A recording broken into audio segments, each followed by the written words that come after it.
एक हॉस्पिटल पिछले 10 सालों से बंद पड़ा हुआ है। इस हॉस्पिटल के बंद होने का कारण यह बताते हैं कि 10 साल पहले इस हॉस्पिटल में डॉ सागर रहा करते थे।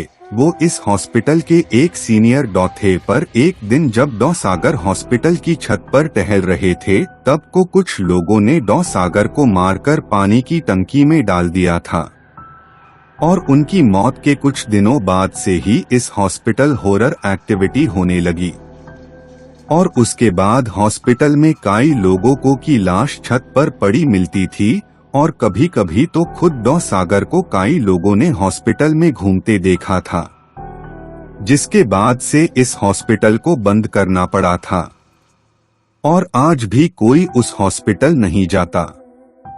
सूरज और अखिलेश आज ही इस हॉस्पिटल के बगल वाले होटल में रहने को आई थे। पूरा दिन घूमने के बाद दोनों जब होटल वापस आ रहे थे, तब सूरज की नजर इस हॉस्पिटल की तरफ पड़ी। फिर उसने अखिलेश को हॉस्पिटल दिखते हुए कहा, अरे भाई, यह हॉस्पिटल बंद क्यों पड़ा है? ऐसा लग रहा है जैसे कई सालों से यह बंद पड़ा हो। सूरज की बात सुनकर अखिलेश बोलता है, मुझे क्या पता भाई, मैं भी तेरे साथ यहाँ पहली बार ही आया हूँ। यही सब बातें करते हुए दोनों अपने होटल में पहुँच जाते हैं और फिर वहाँ पहुँचते ही सूरज होटल के एक आदमी से पूछता है, अरे भैया, वो होटल के बगल वाला हॉस्पिटल बंद क्यों पड़ा है? सूरज की बात सुनकर वो आदमी बोलता है, क्योंकि भैया वो एक भूतिया हॉस्पिटल है, इस वजह से।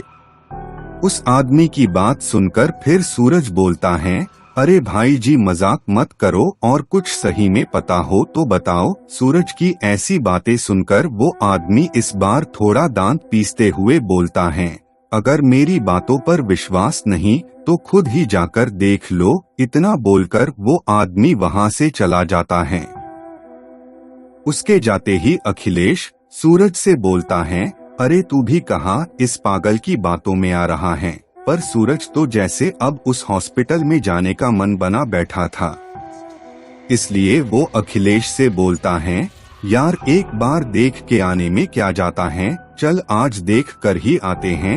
वो आदमी सच बोल रहा था या झूठ? अखिलेश सूरज की ऐसी पागलों भरी बातें सुनकर सूरज को समझाते हुए बोलता है, तू पागल तो नहीं हो गया है? और वैसे भी हमें क्या मिलेगा उस आदमी को झूठा साबित करके?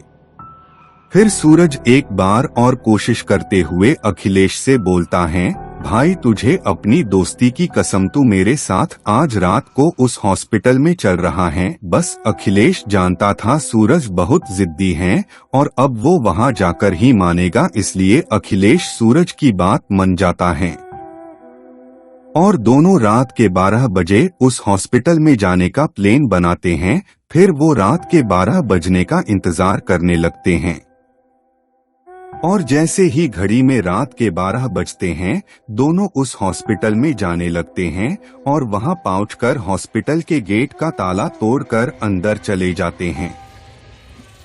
अंदर जाने के बाद दोनों एक एक कर हॉस्पिटल में हर जगह देखने लगते हैं कि कुछ तो भूतिया हो, पर उन्हें सिवाय धूल के वहां कुछ नहीं देखता। अभी अखिलेश सूरज से बोलता है, भाई मुझे तो इस हॉस्पिटल में कुछ भी भूतिया जैसा नहीं दिख रहा, चल यार अब होटल चलते हैं, फालतू का टाइम वेस्ट कर रहे हैं हम वहाँ। सूरज के पास उसकी बातों का कुछ जवाब नहीं था, इसलिए वो भी बोलता है, चल यार मुझे भी लगता है वहाँ ऐसा कुछ नहीं है। इतना बोलकर दोनों बाहर जाने लगते हैं।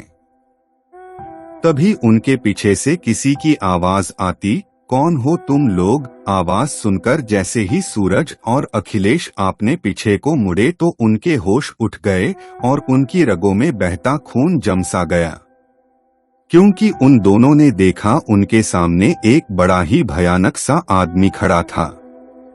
क्योंकि उस आदमी सर कटा हुआ था और उसने अपने सर को हाथों में पकड़ रखा था। उस आदमी को देखकर सूरज डरते डरते हुए उसे बोलता है, कोको कौन हो तुम? सूरज के इतना बोलते ही वो आदमी पहले तो जो सर उसे आपने हाथों में पकड़ रखा था उसे उसने अपनी गर्दन पर रखा और अपनी भयानक आवाज में कहा, मैं डॉ सागर हूँ और तुम मेरे पैसाड़ इतना बोलकर वो सूरज और अखिलेश के हाथ पकड़ लेता है और घसीटता हुआ अपने साथ ले जाने लगता है।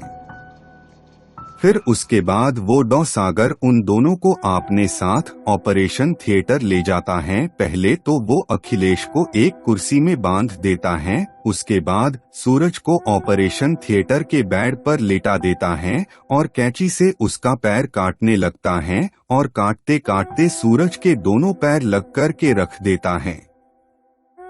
सूरज दर्द से तड़प और चिल्लाए जा रहा था, पर उस डॉ सागर पर उसका कोई असर नहीं हो रहा था। तभी अखिलेश के हाथों में बंधी रस्सियां अपने आप खोल जाती हैं और अखिलेश जिस कुर्सी से बांधा था उसको उठाकर डॉ सागर के सर में मार देता है। कुर्सी डॉ सागर के सर पे लगते ही उसका सर नीचे गिर जाता है। अखिलेश थोड़ा भी खुश हो पता उसे पहले ही डॉ सागर का सर अपने आप उड़ता हुआ डॉ सागर की गार्डन में लग जाता है। अखिलेश बस खड़ा खड़ा यह सब देख रहा था, वो बेचारा कर भी क्या सकता था।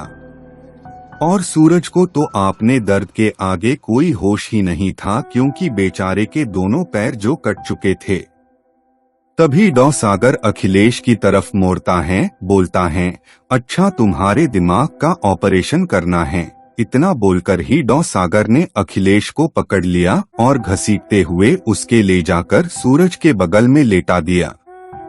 अगले दिन जब वहां के पास के लोगों ने हॉस्पिटल का गेट खुला देखा तो लोगों ने सोचा कि हॉस्पिटल में चोरी हुई होगी, इसलिए वहां के लोगों ने पुलिस को बुला लिया और पुलिस ने जब अंदर जाकर देखा तो उनको लोगों की कटी पीटी लाश मिली। सूरज की लाश के तो दोनों पैर कटे हुए थे और अखिलेश का सर ऊपर से कटा हुआ था। डॉ सागर मार तो गए थे, लेकिन वो अभी भी लोगों का ऑपरेशन कर रहे हैं। दोस्तों, अगर आपको डरावनी कहानियां पढ़ने का शौक है तो आप हमारी हॉरर ई बुक खरीद सकते हैं। इसमें आपको डरावनी कहानियां डरावनी चित्रों के साथ मिलेगी, जिससे कहानी पढ़ने में ज्यादा मजा आएगा। इस ई बुक की कीमत मात्र 49 रुपए है। इसे खरीदने के लिए आप दिए गए व्हाट्सएप नंबर पर संपर्क करें।